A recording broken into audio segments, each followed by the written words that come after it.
ever-evolving landscape of technology, one machine stands out as a pioneer, revolutionizing the way we interact with computers.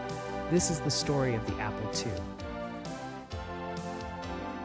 It was the late 1970s when two visionaries, Steve Jobs and Steve Wozniak, embarked on a journey to bring computing power to the masses. In 1977, their PES. In the ever-evolving landscape of technology, one machine stands out as a pioneer. Vision became a reality with the introduction of the Apple II, a marvel of engineering and innovation.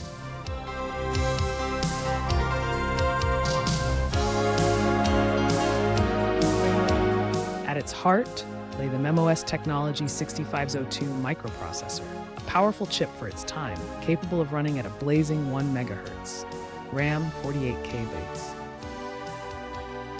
But what truly set the Apple II apart was its stunning display of color graphics. For the first time, users could experience a visual interface that brought their ideas to life.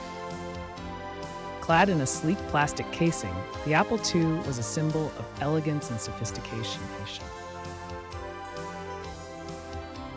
But perhaps its most revolutionary feature was its expandability.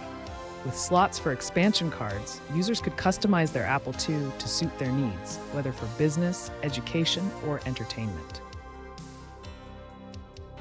Powered by an array of software titles, from productivity tools to games, the Apple II became a platform for creativity and innovation. From classics like the Oregon Trail to groundbreaking software like VisiCalc, the Apple II left an indelible mark on the world of computing.